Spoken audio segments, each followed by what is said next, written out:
Bismillahirrahmanirrahim. Assalamualaikum warahmatullahi ta'ala wabarakatuh. Alhamdulillahi rabbil alamin. Wassalatu wassalamu ala ashrafil anbiya wal mursalin wa ala alihi wa sahbihi ajma'in, amma ba'd. Baiklah, insyaAllah kami dari kumpulan 5 pada hari ini ditugaskan untuk membentangkan sebuah tajuk yang masyhur dan penting dalam ulum hadis, iaitu Al-Hadithul Ahad bi'atibar adadir ruwah.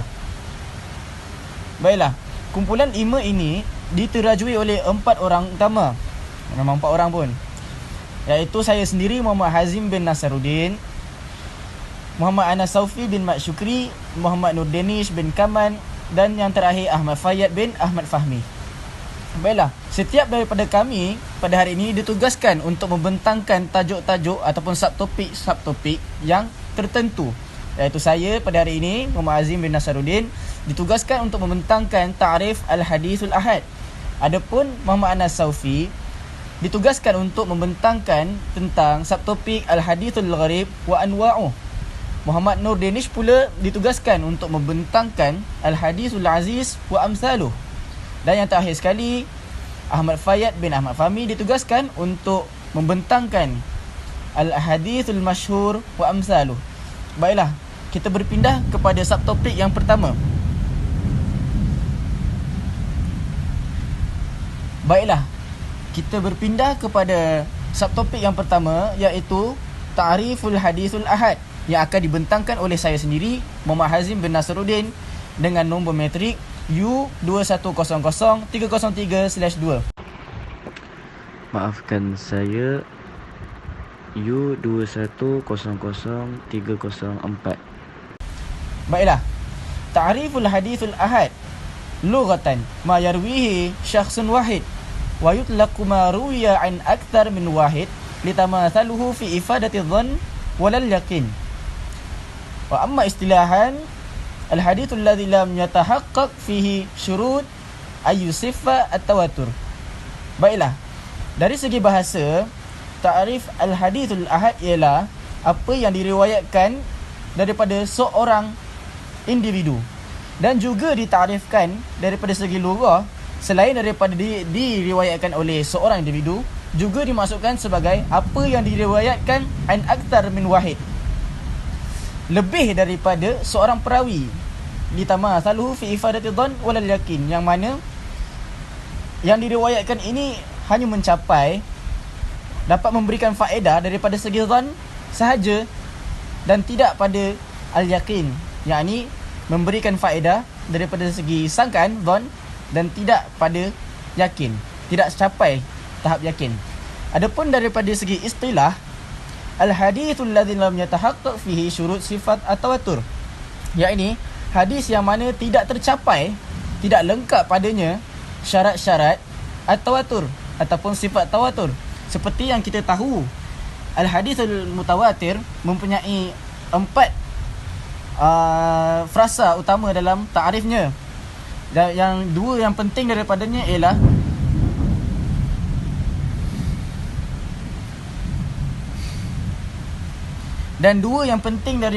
ialah hadis mutawatir ini mestilah mempunyai bilangan perawi lebih daripada 10 orang.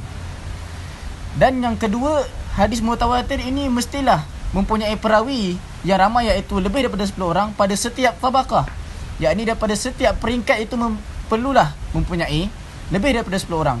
Jika tabaqat pertama mempunyai 10 orang, tabaqat kedua mempunyai 5 orang, tabaqat ketiga mempunyai 10 orang, hadis itu tetap digolongkan sebagai hadis al-had, kerana terdapat satu tabaqah, iaitu tabaqah kedua, yang mana tidak memenuhi syarat at-tawatur, iaitu setiap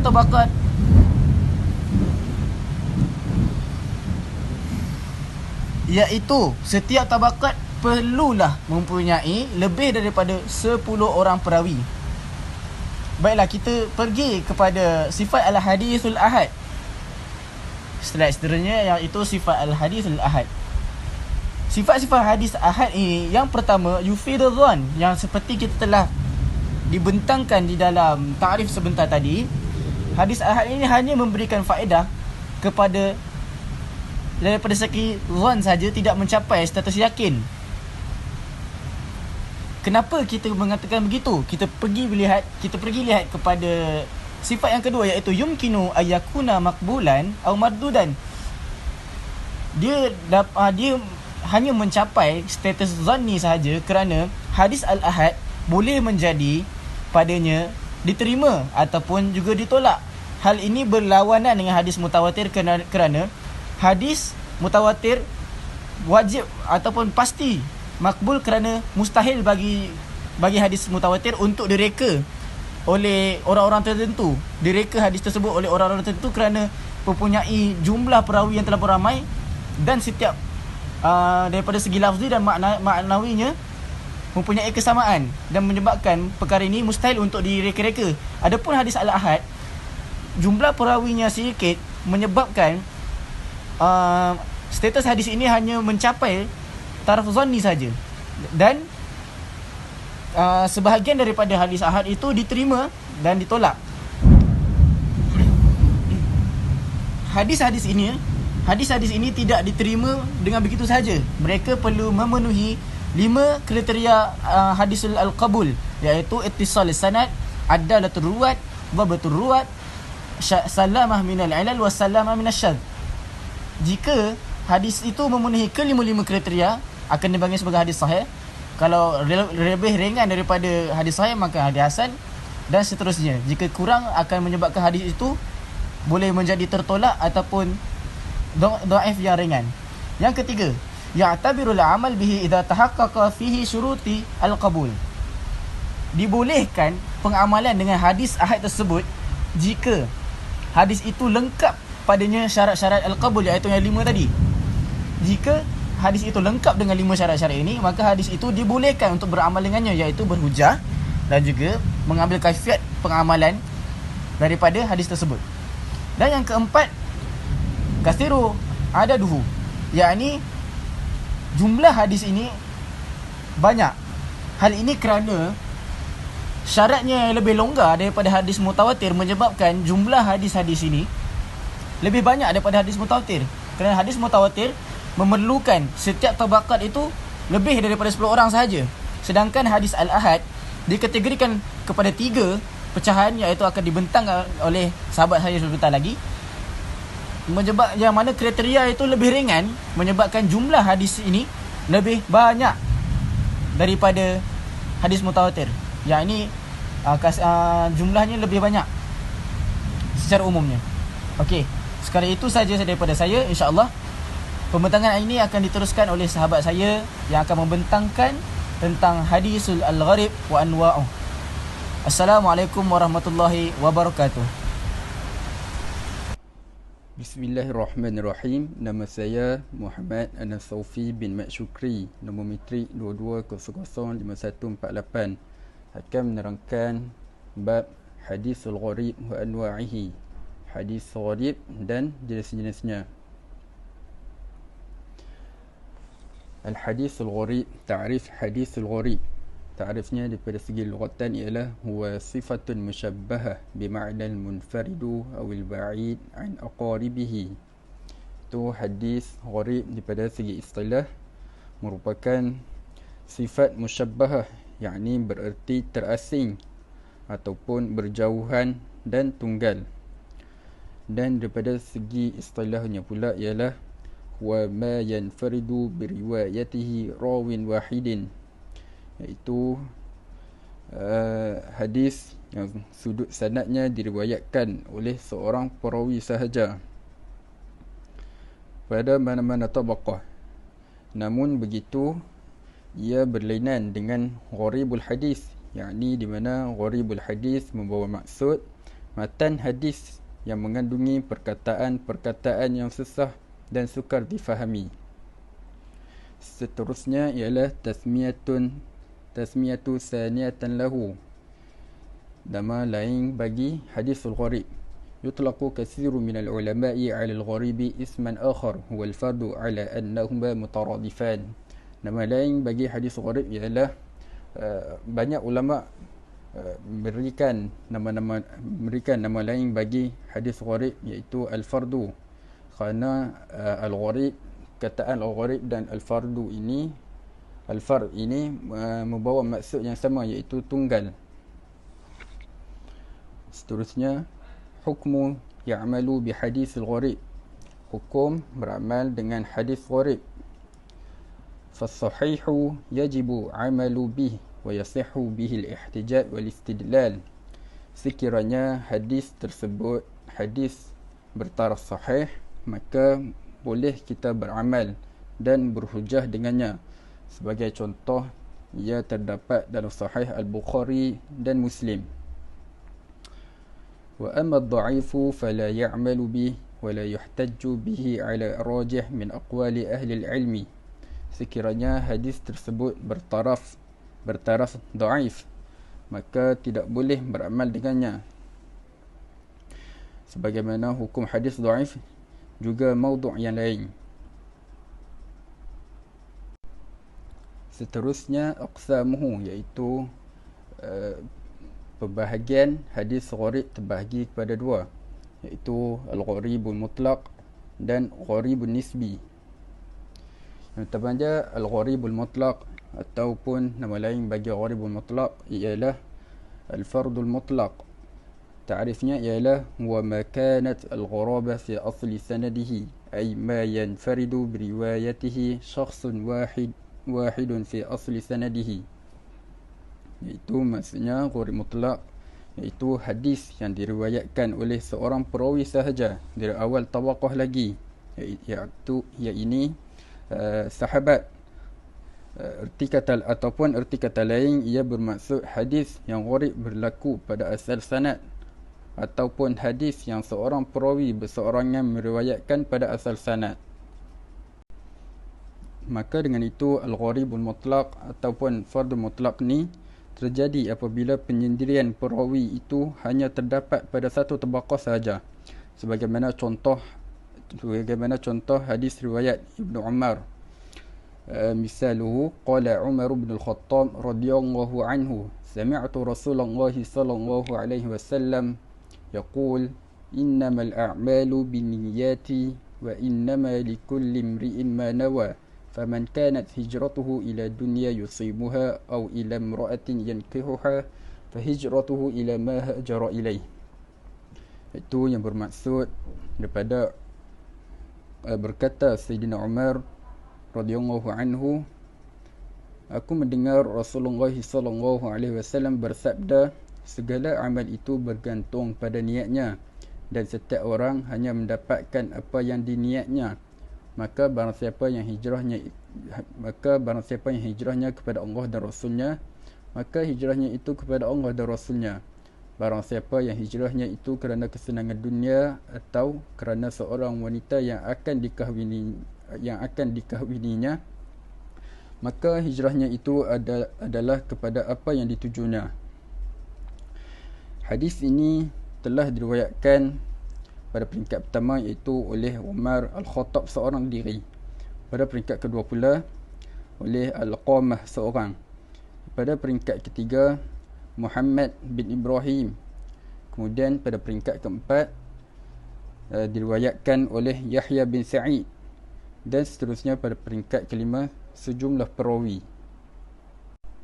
Seterusnya al-gharibun nisbi atau nama lain baginya al-fardun nisbi.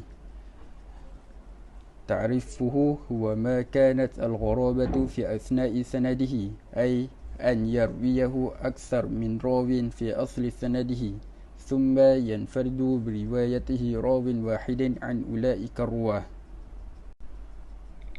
Gharib nisbi ialah awal rangkaian sanad diriwayatkan oleh ramai perawi, tetapi di pertengahan sanad atau tabaqah pertengahan seorang perawi sahaja yang meriwayatkannya dari kalangan perawi yang ramai itu.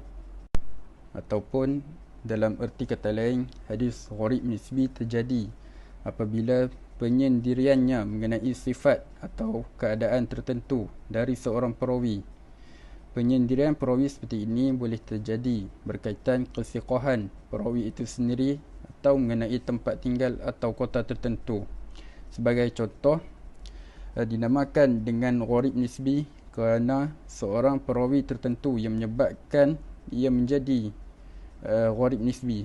Sebagai contoh, hadis Malik عن زهري عن أنس بن مالك أن رسول الله صلى الله عليه وسلم دخل عام الفتح وعلى رأسه المغفر. Sebagai contoh, hadis Malik daripada Az-Zuhri daripada Anas yang bermaksud sesungguhnya Nabi SAW memasuki Mekah pada hari pembukaan kota Mekah dalam keadaan memakai tudung kepala, iaitu mighfar. Imam Malik telah meriwayatkan seorang diri hadis ini daripada Az-Zuhri, kemudian daripada Anas, kemudian Anas daripada Rasulullah SAW. Dalam erti kata lain, Malik telah berseorangan meriwayatkan daripada Az-Zuhri, sebab itulah dinamakan gharibun nisbi. Bismillahirrahmanirrahim. Assalamualaikum warahmatullahi wabarakatuh. Saya Muhammad Nur Danish bin Kaman, 22005150, akan membentangkan tentang hadis aziz berserta dengan contohnya. Baik, yang pertama, kita masuk kepada ta'rif al-hadis al-aziz min lughatan. Min azza ya'izzu bima'na qilla, wa min azza ya'azzu bima'na qawi wa ishtadda. لأن المنفرد كان ضعيفا فقوي جانبه بالآخر الذي تعزز به. Yang bermaksud, hadis aziz dari sudut bahasa merupakan sifat musyabbah daripada perkataan azza ya'izzu yang berarti sedikit dan jarang, ataupun dari perkataan azza ya'azzu yang berarti kuat dan bersangatan. Ia dinamakan sedemikian sama ada kewujudannya yang sedikit dan jarang ataupun kerana kekuatannya, iaitu kerana ia datang dari tariq atau sanad yang lain. Kemudian kita masuk kepada istilahan. Dari segi istilah, yang pertama, annahu hadithu ruwahu isnan wa huwa nafsih fi tabaqah wahidah atau iddat tabaqat sanad. Yang bermaksud, hadis aziz ialah hadis yang diriwayatkan oleh dua orang perawi, sama ada dalam satu tabaqah atau beberapa tabaqah sanad. Yang kedua pula, al-hadithul ladzi la yaqillu 'adad ruwah an syakhsaini fi kulli mustawa min sanad. Idza wujida fi ba'd sanad min thalatha ashkhas أو أكثر فلا بأس بشرط وجود راويين حتى في طبقة واحدة. Iaitu hadis yang bilangan perawi-perawinya tidak kurang daripada dua orang pada setiap peringkat sanad. Tetapi sekiranya didapati pada sesetengah sanad 3 orang atau lebih adalah tidak mengapa. Cuma dengan syarat ada 2 orang perawi walaupun pada satu tabaqah. Hal ini kerana yang diambil kira ialah had minima mana-mana peringkat sanad. Kemudian kita teruskan, kita lihat iaitu mulahazah muhimmah, iaitu perkara penting yang kita perlu tahu dalam hadis aziz, iaitu yushtaratu fil hadis al-aziz syartan muhimman jiddan وهو يجب ألا يكون في طبقة من الطبقات أقل من 2. أما إذا كان فيه أكثر فلا يضر. Iaitu diwajibkan dalam hadis aziz ni, dalam satu tabaqah tersebut mestilah kurang daripada 2 orang perawi ataupun 2 orang perawi. Tetapi sekiranya lebih, iaitu 2 ataupun lebih dari 2 dan ke atas, maka ianya tidak mengapa. Kemudian kita masuk kepada contoh hadis aziz. Mithalul hadithil aziz ma ruwahu syaikhani min hadith Anas radhiyallahu anhu an Rasulullah sallallahu alaihi wasallam qala la yu'minu ahadukum حتى أكون أحب إليه min walidihi wa walidih wan nasi ajma'in. Yang bermaksud tidak beriman seseorang itu sehingga ia mengasihi aku, iaitu Nabi Muhammad sallallahu alaihi wasallam, lebih daripada dirinya, ibu bapanya, anak-anaknya dan manusia seluruhnya. Riwayat Syaikhani, iaitu Imam Bukhari dan Muslim. Kemudian jaa hadzal hadis aidan an Abi Hurairah radhiyallahu anhu fayatabiru rawayani fi tabaqah wahidah. Datang hadis ini juga datang daripada Abu Hurairah radhiyallahu anhu, maka ianya dikira dua perawi dalam satu lapisan tabaqah. Okey, kita lihat perawi dalam hadis tersebut ialah pada tabaqah pertama, iaitu dua orang perawi, Anas bin Malik dan Abu Hurairah. Kemudian tabaqah kedua pula terdapat dua orang perawi, iaitu Qatadah dan Abdul Aziz bin Suhaib, yang meriwayatkan daripada Anas bin Malik seorang. Kemudian tabaqah ketiga pula dua orang perawi dari Qatadah, iaitu Syu'bah dan Sa'id.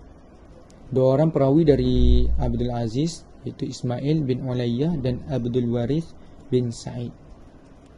Kemudian yang terakhir pula tabaqah keempat, iaitu dikatakan ramai perawi meriwayatkan daripada Anas bin Malik dan Abu Hurairah.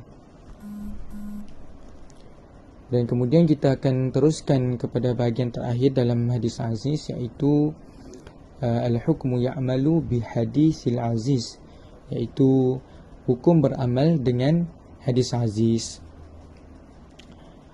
Yang pertama, kama anna al-hadis aziz lahu mustawa sahih atau hasan atau dhaif, haitsu ya'tamidu ala ma idza kana mustawfiyan lil qasa'is أو الشروط وكذلك الأحكام المتعلقة بالصحيح والحسن والضعيف.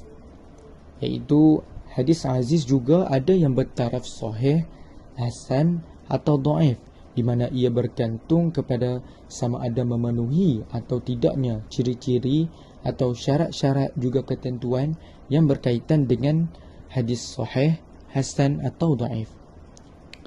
لذلك ما هو مهم إذا استوفى شروط الصحيح ويمكن لحسانه أن يتصدقوا معه. من ناحية أخرى إذا كان ضعيف أو موضوع لا يمكن أن يتصدقوا معه.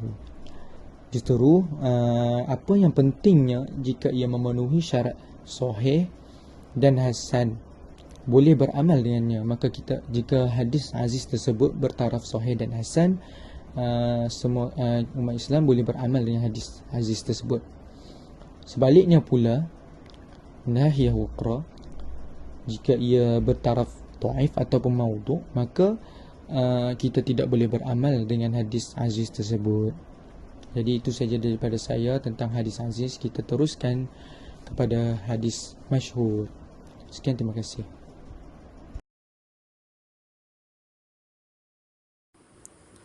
Okey, baiklah.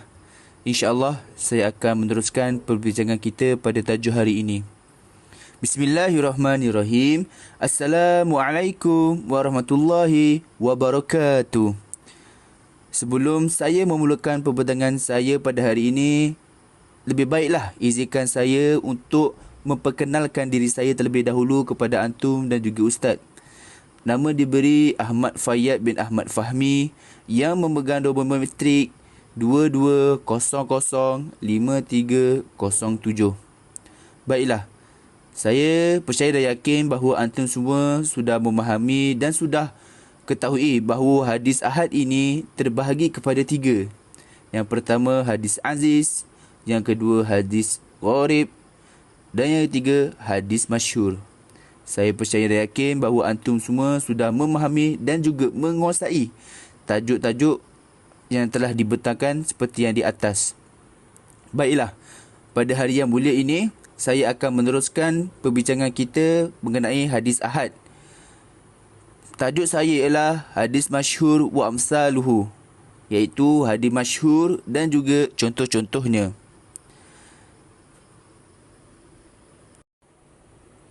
InsyaAllah, jika perbincangan saya ini ada kurang atau terlebih ataupun ada kesilapan, insyaAllah antum semua boleh menegur kesilapan saya. Ustaz pun boleh menegur kesilapan saya, sebab saya ini masih belajar dan sedang belajar dan belajar lagi, insyaAllah. Al-Hadis Al-Mashhur. Ta'riful Al-Hadis Al-Mashhur. Fi lughatan huwa ismu maf'ul min syahratil amru iza a'lanatuhu wa azharatuhu wa summiya bizalika li zuhurihi.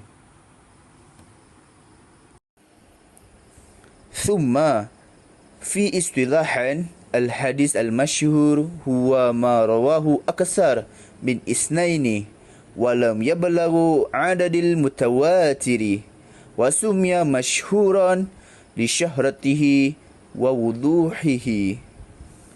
Wa qad yusummi al-mashhur al-mustafid min istifhad al-khabar ayu intishar. Maksudnya adalah dari segi lughatan wa ismu maf'ul, dia mengambil daripada isim maf'ul min syahratil amru iza a'lanatuhu, apabila diiklankan, wa azharatuhu, dan apabila dijelaskan, wa summiya bizalika li zuhurihi, maka dinamakan juga sebagai untuk menjelaskan ataupun juga menzahirkan. Baiklah, kemudian dari segi istilahan, al-hadis masyhur huwa ma'rahu aksar min isnaini, perawinya aksar daripada perkataan kathara, iaitu banyak. Bila aksar, lebih banyak, perawinya lebih banyak daripada isnaini, daripada dua orang. Wala yablaghu, dan mereka tidak sampai adadul mutawatiri, mereka tidak sampai bilangan hadis mutawatir. Wasumiyah, dan juga dinamakan sebagai masyhuran, yang masyhur, li syahratihi wa wuduhihi, untuk memperkenalkan dan juga menjelaskan. Jadi ada juga yang mengatakan bahawa bilangan perawi hadis bagi hadis masyhur 2 ke atas, dan wala yablaghu adadul mutawatiri. Berapakah bilangan hadis mutawatir? Ada juga mengatakan 10 bilangan perawi. Kita boleh simpulkan bahawa antara 2 hingga 10, insya-Allah. Wa qad usya masyhur, dan juga dikenali sebagai hadis masyhur ini al-mustafid min istifhad al-khabar, iaitu intishar. Intishar ini maksudnya ialah tersebar. Intishar, tersebar. Thumma hukmu hadis masyhur annahu min hadis sahih wa minhu hasan wa minhu dha'if wa minhu mawdu' aidan, lakin in sahhu masyhur istilahi fatakunahu mizatu tarjihi ala aziz wal gharib. Seterusnya, hukum hadis masyhur. Apakah hukum hadis masyhur? Hadis masyhur ini ada juga daripada kalangan hadis masyhur ini, sebahagiannya adalah sahih, sebahagiannya juga hadis hasan, sebahagiannya juga hadis dhaif, dan juga ada sebahagiannya hadis maudhu'. Lakin inna sahih masyhur istilahi, sungguhnya hadis masyhur ini dia hukum dia adalah masyhur istilahi. Dia masyhur, hadis masyhur dari sudut istilah. Fatakuna lahu mizatu tarjihihi, maka dia sangatlah berbeza dan cenderungnya daripada aziz, hadis aziz dan hadis gharib. Okey, baiklah, seterusnya misal al-hadis masyhur, contoh-contoh bagi hadis masyhur. Untuk pengetahuan antum semua, hadis masyhur ini, contoh bagi hadis masyhur ini sangatlah banyak. Akan tetapi insya-Allah hari ini saya akan membentangkan hanya 3 sahaja hadis masyhur, contoh hadis masyhur. Yang pertama iaitu al-hadis masyhur baina muhaddisin, hadis masyhur yang terkenal di sisi orang muhaddisin, orang-orang muhaddis. Kana Nabi sallallahu alaihi wasallam syahran ba'da ruku'i fi salati subhi yad'u ala ri'ail wa zakwan. Maksudnya adalah Rasulullah SAW pernah melakukan kunut selama 1 bulan selepas dari rukuk ketika solat subuh, berdoa ke atas kebinasaan Ri'al dan Zakwan. Hadis riwayat Muslim. Seterusnya, al-hadi masyhur bainal fuqaha. Hadi masyhur yang terkenal dalam kalangan ahli fiqh. Contohnya, abghadu halali ilallahi ta'ala at-talaqu, yang bermaksud perbuatan halal yang paling dibenci oleh Allah Subhanahu wa taala adalah talak. Itulah maksudnya. Dan akhir sekali, al-hadi masyhur baina ulama usul fiqh, iaitu hadi masyhur, hadis yang terkenal dalam kalangan ulama usul fiqh. Okeylah. Hadis ni berbunyi macam gini: rufi'a an ummati al-khata'u wa nisyanu wa mastukrihu alaihi. Yang bermaksud telah diangkat, iaitu dibebaskan ke atas umatku kepada yang tersalah, terlupa dan yang dipaksa ke atasnya. Baiklah, dengan berakhirnya contoh-contoh hadis masyhur, maka berakhirlah perbincangan kita pada hari yang mulia ini. InsyaAllah, jika terdapat sebarang kekurangan, antum semua boleh menegur dan juga boleh memberitahu apa yang kami kurang. Yang baik itu datang semua daripada Allah, dan kekurangan itu ada datang daripada kelemahan diri kami sendiri, insyaAllah. Saya akhiri dengan wabillahi taufiq wal hidayah. Wassalamualaikum warahmatullahi wabarakatuh.